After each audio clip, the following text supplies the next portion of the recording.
about to go down.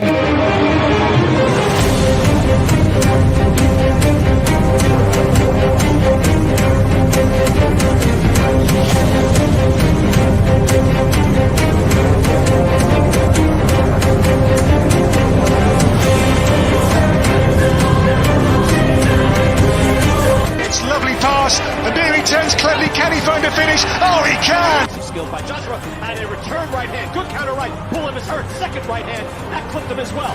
Now he goes in for the kill. Well, Ricciardo is inching into the lead, and Ricciardo that win the Italian Grand Prix! Iguodala running the floor. Still leading the way with Canada in there too with the Netherlands.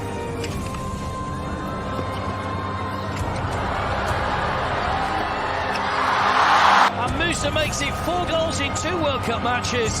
The Monaco Grand Prix! Ricciardo triumphant in Monza.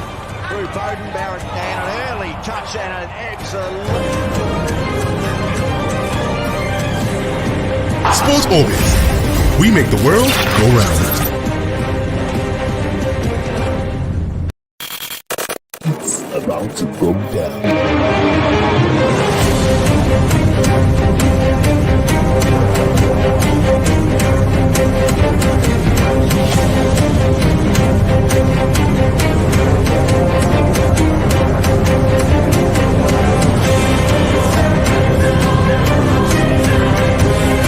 It's lovely pass, and here he turns cleverly. Can he find a finish? Oh, he can! Skilled by Joshua, and a return right hand. Good counter right. Bullen is hurt. Second right hand. That clipped him as well. Now he goes in for the kill. Well, Ricciardo is inching into the lead, and Ricciardo that win the Italian Grand Prix! Iguodala running the floor.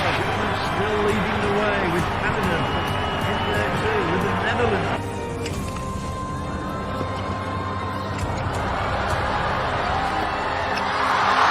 And Musa makes it 4 goals in 2 World Cup matches. The Monaco Grand Prix! Ricciardo triumphant in Monza. Through Bowden Barrett and an early touch and an excellent. Sports Orbit. We make the world go round.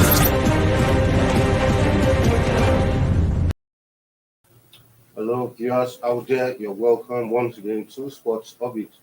My name is Alpha Cho. Salifu Usman is right here with me. Salifu, welcome once again to Sports Orbit.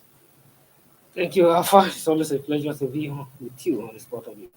All right, on today's episode, we'll begin straight from the victorious, record-breaking Team Nigeria that went to the Commonwealth as they returned actually yesterday night right here at the Abuja Nnamdi Azikiwe Airport. And the first batch actually that won 12 gold, 9 silver, and 14 bronze medals returned yesterday at the Nnamdi Azikiwe International Airport in the early hours of Wednesday.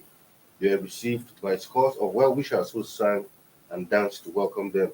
Minister of Youth and Sport Development Sunday Dare and top management of the Federal Ministry of Youth and Sport, including members of the Supporters Club and the Sporting Press, were also at hand to give the team a rousing welcome. At a brief reception held at the Nnamdi Azikiwe Airport, the minister, who was presented by the permanent secretary Alhaji Ismail Abubakar, thanked the athletes for representing and making Nigeria proud at the Birmingham Games. He assured the athletes that a bigger reception will be held for them when other members of the team to return to Nigeria. In his words, he said, "I would like to thank Almighty God for making it possible for you to return back home.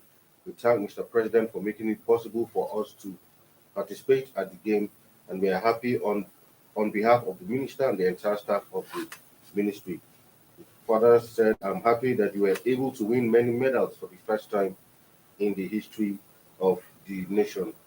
So finally, first batch of Team Nigeria are already back in the country, and just like we read in this lengthy statement, giving a rousing welcome, I mean, as expected at the Nnamdi Azikiwe International Airport. Yeah, that's a good one, and you know, as it's always in the local parlor that if victory has many friends, many brothers, and many associates. It is only those that fail when you feel that you don't see anybody to identify with you. And for team, I also commend the federal government and to toe the line and giving our world champions, our heroes, a fitting reception that deserve of a champion. And yeah, at the airport, it is so amazing to see. You even wonder how the information spreads because even relatives or people that you feel that ordinarily should have done anything or connected to the athlete, even at that very oddly time, people have to sacrifice their sleep just to have a feeling of the heroes who went out there and didn't support the country and write the country name in good. We congratulate the athletes as they return beautiful and also wish the remaining batch of the contingent safe return to the countries and safe return to the country successfully. And like the permanent secretary who represented the minister said, that the receptions organized for them at the airport was just to welcome them back home, but for a bigger receptions that will likely include the number citizens of the country, the president of the Federal World Cup Nigeria, and top government professionals and even individuals and the top the corporate board that will be fixed and organized for them just to stand them as a mark of honor, as a mark of recognition. But that date has come into, it has not been fixed, but not too, very soon as by his own word, as soon as the rest of the members of the contingent return. And from the information, some of the contingents, some may likely return this evening again, and then they may probably by Friday, all the contingents may have returned to the country. All right, still on the Commonwealth, where a former Nigerian record 400 meter African record holder and Olympic medalist Falila Ogunkaya has urged the president to actually give a presidential honor for Toby Amuson, and including the 4x100 meters women relating that won gold at the Commonwealth. Quartet of Toby Amuson, Favor Philly, Grace Owokocha, and Rosemary Chukuma actually ran in that race to end that drought that Nigeria had long experienced in the 4x100 meters. Now, speaking about presidential honor, a lot of people have said, why not honor, if you're giving an honor, why not honor all of them and then just select a few of them and just honor if you do just this four? Well, gold medal is always a gold medal, and gold medal is always a gold medal. But you, from your own experience as sport journalist, you also know that yes, there are some that you can also call as a precious gold because of the nitty-gritties and the weight of the medal. Not that the weight it has a heavy weight, but what the important and what has been. Particularly, if you look at what the Toby Amocho within the 2 weeks, within the space of 2 weeks, these girls have raised the Nigerian name to a high level within the space of 2 weeks. And what for years, for decades, for our history as a nation, I repeat it, for our history as a nation, what we have been unable to achieve as a nation, this girl within the space of 2 weeks was able to write the country name in gold. For the first time as the first athlete in the history of Nigeria to run a world record at the World Championship is it's not a minor, it's a very heavy feat that is to be celebrated. And at the same time, and within the 2 weeks, inspire, even though he originally was not supposed to run with that team, but they see the need that he needs to come in. And she came in, she didn't disappoint. He inspired the girl and stand up for the team and to ensure that what we have been over the years that has exclusively elusive that we are not able to achieve over the years, giving us that medal. And he has gone into history, and that record will continue to stand. Now, for years, all the athletes that went to participate deserve honor and deserve commendation, particularly those that medal. And at the same time, even those that doesn't medal in the way that according to the Minister of Youth and Sport, in one where he was speaking, even though that doesn't medal, at least they also make sacrifice for them to gain the and really the support that country. And I want good things that it is not just like one good things that it is not everybody that in any competition, even the Jamaican, even the Australian that have a harvest of the medal. It's not all the Australian athletes that came to the Commonwealth that won medal. There are some that also returned without a medal. But one good thing about the Nigerian athletes that went to this Commonwealth game, one specific for the first time, we went to a competition is with seamless and without any hitch, without having any issue of crisis, without any issue of talk here or any talk on here. And it was smooth, and everybody was so happy. No any quarrel, no any issue that can drag the country into a disturbing issue. But for them to conduct themselves like the Commonwealth Games, conduct themselves well and represent the country well, they all deserve recognition. But you agree that there are some that definitely deserve a better recognition. For instance, like Toby Amosu, for what he did for the country.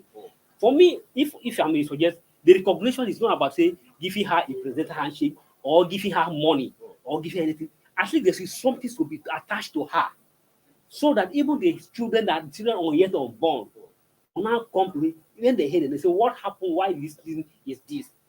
Then they now make reference that there was one setting to be Amosu, and so this time created world record in the Nigerian name and give Nigeria story for giving Nigeria image. That was why he was honored, and this thing was him. So, for instance, Tomi Ametu came from Ogun State.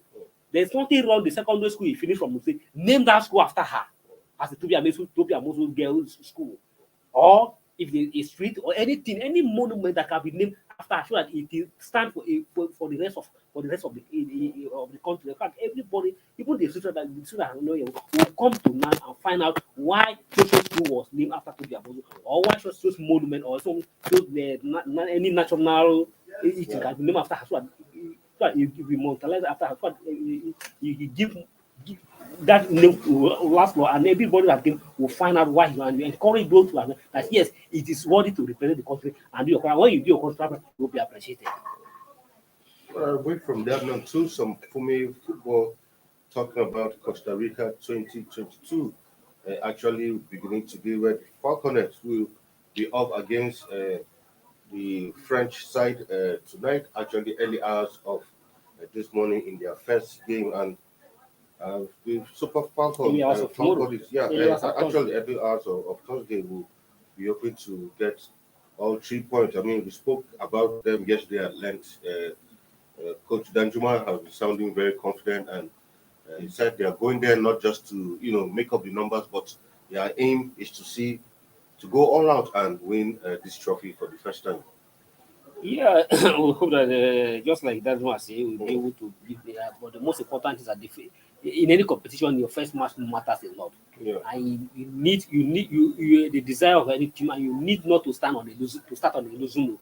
You have to win the first match. When you fix your first match, that is the pressures on you. But when you fail to win the first match, that puts more pressures on you. You'll be desperate to win the next match, and be desperate to likely win the last match. But if you win your first match, you approach the second game with ease and with peace. So the first match, the tomorrow match, is very key to both Nigerians and both France.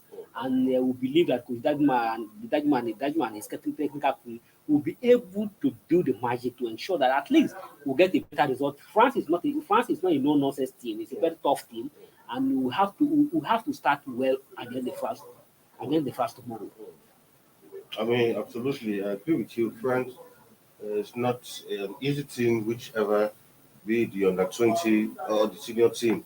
Well, we'll go on a quick break and then we'll come back. Sport Orbit continues. Don't go nowhere.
For sponsorship and advert placements, please contact 080-3688-61 58.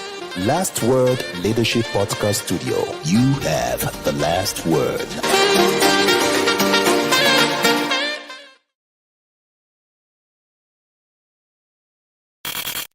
It's about to go down.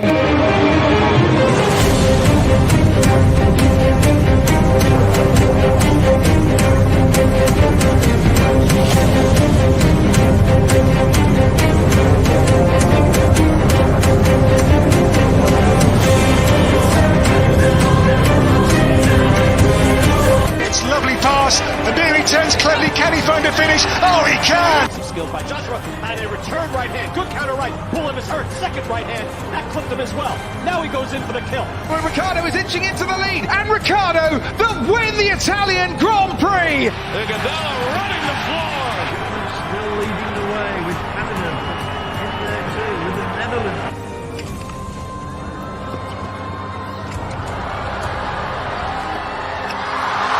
And Musa makes it 4 goals in 2 World Cup matches. The Monaco Grand Prix. Ricciardo triumphant in Monza. Through Bowden, Barrett down, an early touch and an excellent. Sports Orbit. We make the world go round. Welcome back from that short break. Still on to Sports Orbit.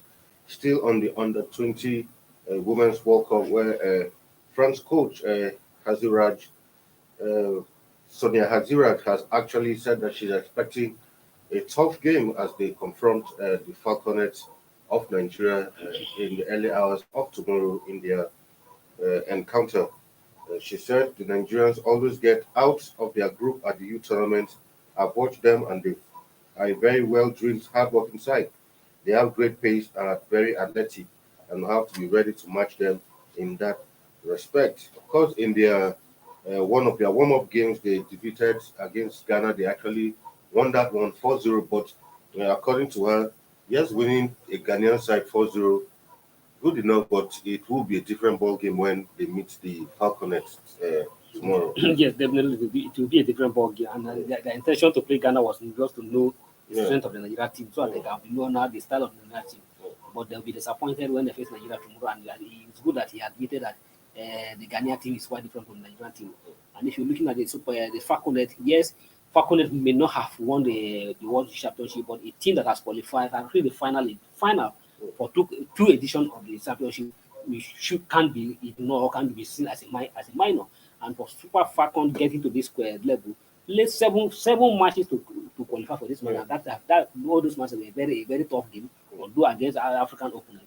But the French, yes, just like we said earlier, are a very strong side, but they're also at the end, they're also afraid of what the Falconet will bring to the table on tomorrow. So I hope that it will going to be a very tough game to do that. The two sides will going to approach the game with very conscious until the first half.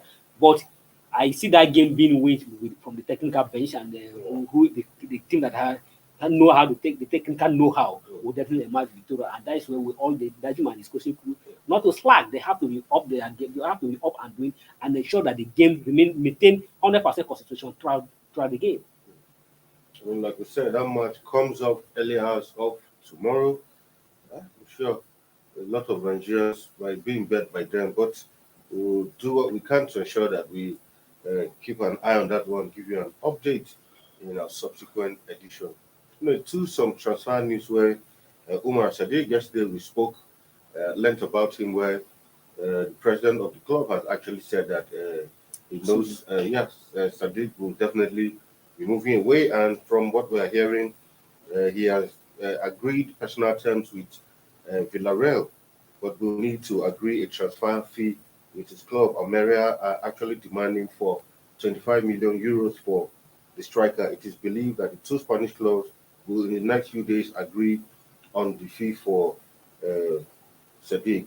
Also, Benfica, Getafe, and Sevilla and Valencia were also linked with the move, but as it seems so far, looks like Villarreal are the ones who might be. Well, that would be a good move for them. At least you'll be able to link up with his countryman. That's a very good one, and you'll be likely see two of them up front with attacking and then from the wing.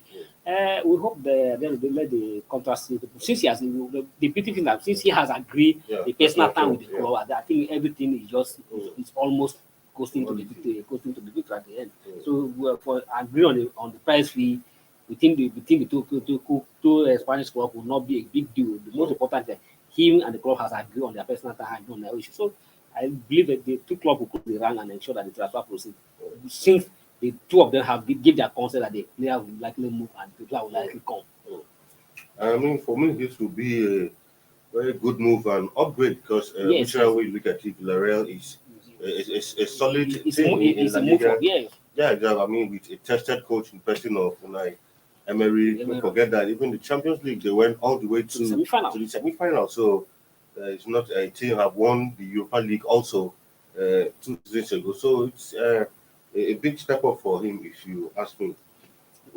And Nigeria will see him more often, on in the Champions League and exactly because for the Serie B where he was, people hardly watch it. It's hardly on TV. So, but at least now we'll have an opportunity to watch him.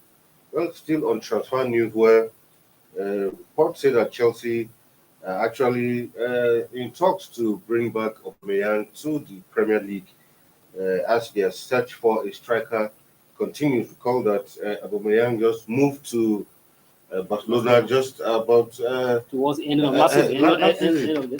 Exactly, and looks like with the position of Lewandowski is now falling down the pecking order, and Barca are willing to let him go.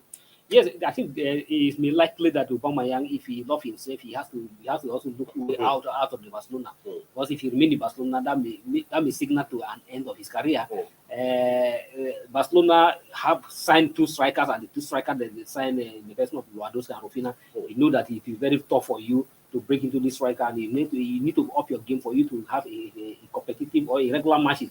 So the best thing for him is to look way and somewhere, and it's good that Sexy, who are currently without a striker, are looking on his way. And remember, even Aubameyang and Thomas Tuchel have a relationship before at the Dortmund. So, and it looked Dortmund are still a big fans of Aubameyang. And even when Aubameyang was still at Arsenal during the Lampard era, they were also monitoring him closely to ensure that they bring him to the Stamford Bridge. But though that was not to be before he moved, where he had issues there. Mikel Arteta and moved to Barcelona, and even when he went to Barcelona, he showed the class. He showed that he's still a top striker, and I believe that it will be a very good deal for both Chelsea and Aubameyang if he comes to the Stamford Bridge. Yeah, I mean, I think so because currently Chelsea, without a recognized striker, called that Timo Werner has also returned back to his former club, RB Leipzig earlier in the week. So now that leaves Chelsea short up front. So the acquisition of Aubameyang should be a welcome development. Well, away from that now to the Qatar 22 World Cup, where the World Cup has been moved to November 20th this time around. FIFA is going to start a day earlier than the planned, date that was, initially proposed for the start. So now it's going to start in November 20th. Well, that's one of the things the Qatar World Cup because by now the World Cup would have ended, would have had a new world champion by now. Yes. And already some coaches are already even complaining that stopping the league in November for players to go to the World Cup. By the time they return, that might upset the rhythm of the team. Exactly. Very. Some might even go there, pick up injuries. And don't forget that going to the World Cup, by the time they even finish, players will even still need some time to rest before they could get back to the league. So for FIFA, this is just an odd World Cup. Yeah. And you begin to see a whole lot of things turning upside down, different from the passion from what it used to be. The World Cup has always been, the tradition of the World Cup has always been that the host opened the game. Yeah. But like in the Qatar World Cup, it was shared that the Netherlands and Senegal should play opening match. But it's like FIFA now discovered that no, this will be no sound well, and they have to talk to both Ecuador and Qatar to bring their own match forward so that they can start the game on Sunday. instead of the normal Monday that was scheduled to play. That's what they're playing the day. So I think the FIFA, the world governing body, should learn a lesson from this. Although some people have criticized the decision to award the Qatar World Cup to 2022 World Cup to Qatar. Yes, even though because of the environmental factors and because of the environmental factor in Qatar, but the initiative, those who moved to that the idea, the initiative was quite correct. The intention of the leader of the executive committee of the FIFA then was to, if we are talking about what we are talking here is World Cup. It's for the whole world to spread it around across all the continent, not exclusively giving to some advantage to some section of the continent. If UEFA, cannot continue to hold the World Cup, and the Blatter came with the idea that let's spread this World Cup. We give it to the Asian continent. We give it when they hold it in Korea, Japan. We give it to Africa when Africa hold it in 2010. And then you now feel that the middle is also having a taste of the World Cup, and it's good. But the Qatar weathers and also may not have helped the situation. All right, so our final story before we leave, just talk about Kwara United, where they have been placed alongside Niger champions, that's AS Douanis of Niger Republic, in the prelim round of the Confederations Cup. Recall that Kwara United got that slot due to the inability of the NFF to, complete the IQ Cup. And one other thing is the Kwara State government will have to speed up the process of, rehabilitating the stadium, because as it stands currently, the stadium is not up to CAF standards. So, but CAF officials will be in the state to inspect. So that's extra expenses to the state government. If they are even ready to even upgrade the stadium, it's another thing altogether. A lot of things in Nigeria, for the more you look, the less you understand. You do something in appreciation culturally to what is supposed to be. And if just like you say, they just throw this at the Kwara State government. Yes, in as much as the Kwara State governor, I say they're trying to celebrate as one of the position because it's an election year.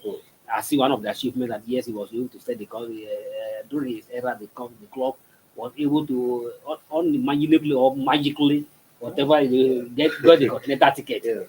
But now, the question is that are they ready for this continental ticket? The continental ticket comes with the responsibility, of course. And with the immediate responsibility, just like mentioned, is to put the stadium in place. But for an election year, we are approaching an election year. What is most concerned and more critical to the government is how to retain his seat. So every morning, whatever that is at disposal is how to throw it to retain his seat. But now to spend such money on to rehabilitate the stadium or to begin to fly the team from across the continent. I think you will be grateful if the club get out in the first round. Exactly. I agree with you. Anyway, this is no thanks to the NFF decide to do things upside down instead of allowing the process to go normally. You just select a team who does not even merit it and give them a continental ticket. I believe history will never forget. History will not forgive Ahmad Dipindi what he has gone through. All right, that's where we draw the curtain on today's episode of Sports. Obviously, don't forget Super Falcons will be in action. Falconets early hours of tomorrow, and also tonight is also the UEFA Europa the Super Cup. Real Madrid and Frankfurt will be up here. So I think that match comes up at 8 p.m. Tonight we'll watch that one also. Then tomorrow we'll give you a complete updates of the other sporting events also as they unfold. And so thank you once again for being in the studio today. Thank you. Right, until come your way tomorrow again. Stay safe out there. My name is Alpha Cho, and it's goodbye from here. Thank you for watching. For sponsorship and advert placements, please contact 080-3688-6158. Last Word Leadership Podcast Studio. You have the last word.